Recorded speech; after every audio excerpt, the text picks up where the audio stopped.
Hello, welcome back to the channel. Today's news takes us straight to Cape Town, where there's been an important update that affects many illegal foreigners living in South Africa. The United Nations High Commissioner for Refugees, or UNHCR, has confirmed that help is not coming the way some people might have expected. Please listen carefully till the end so you can hear the sources and verify the news for yourself.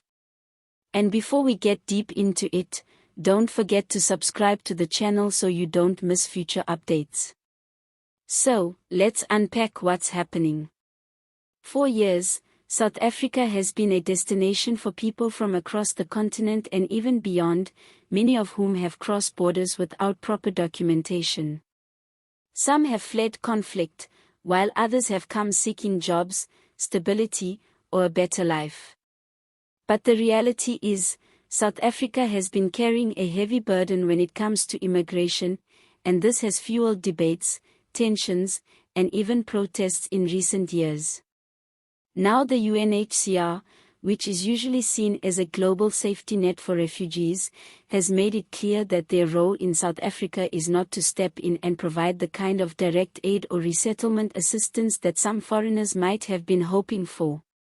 This announcement is being described as a hard truth and, for many illegal foreigners in Cape Town, it feels like a door has been shut. Reports say that the UNHCR emphasized that South Africa has its own legal framework and institutions in place to deal with asylum seekers and refugees, meaning that the responsibility sits with the South African government.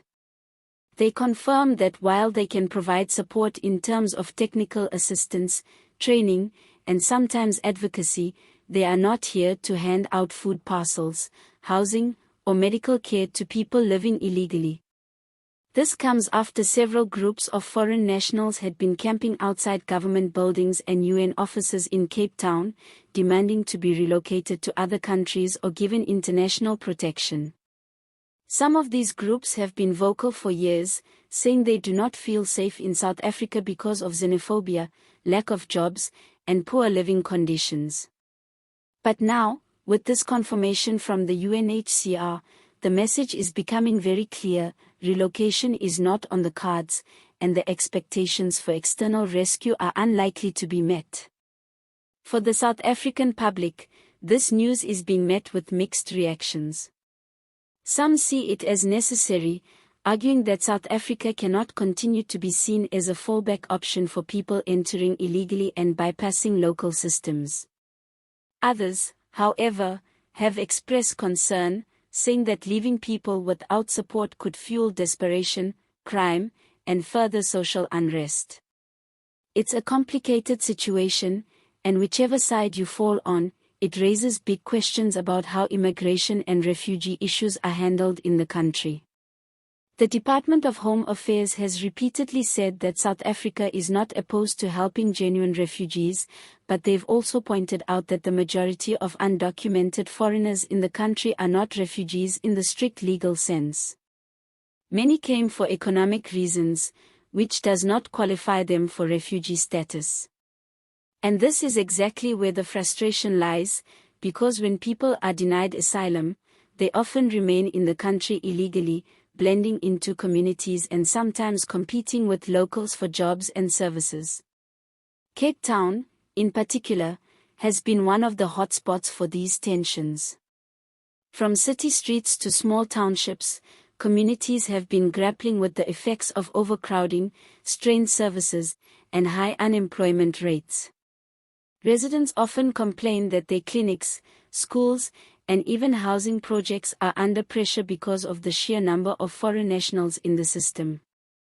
This UNHCR statement now reinforces that illegal foreigners should not be expecting international rescue. Instead, they are urged to follow proper legal procedures through South Africa's asylum system if they believe they qualify. But those who do not qualify face the reality of arrest, deportation, or simply struggling to survive in an environment that is becoming less and less tolerant. Adding another layer to this situation is the political context. We've seen political parties like Action SA, Patriotic Alliance, and other community groups raising their voices louder against illegal immigration. The government itself is under pressure to tighten borders, improve deportation processes, and stop what they call the abuse of South Africa's hospitality. And now, with the UNHCR stance, it feels as though South Africa is being told it's on its own, which could embolden stricter enforcement policies. For those illegal foreigners living in Cape Town who had been hoping that the UN or another international body would swoop in and offer a lifeline, this is indeed sad news. Some have already expressed despair, saying they feel abandoned and hopeless. Others say they will keep trying, because going back to their home countries is simply not an option for them. It's a reminder that the issue of migration is never simple.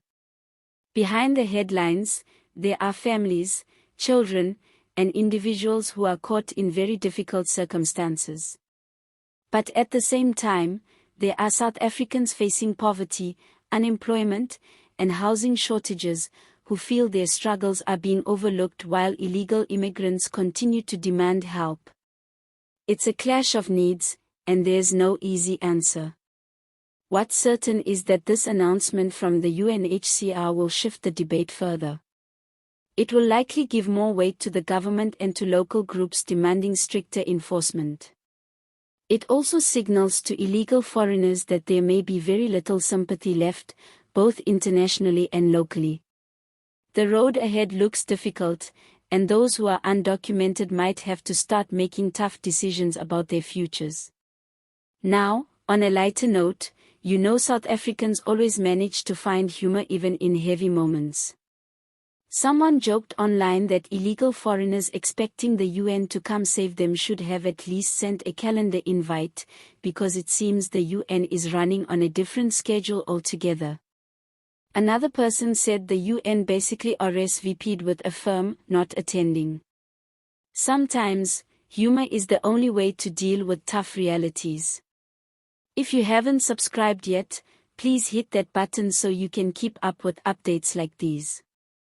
Your support helps us keep bringing you the latest, and it makes sure you don't miss any important developments. All images used in this video are for illustration purposes only. News sources: Times Live, News 24, IOL, Daily Maverick.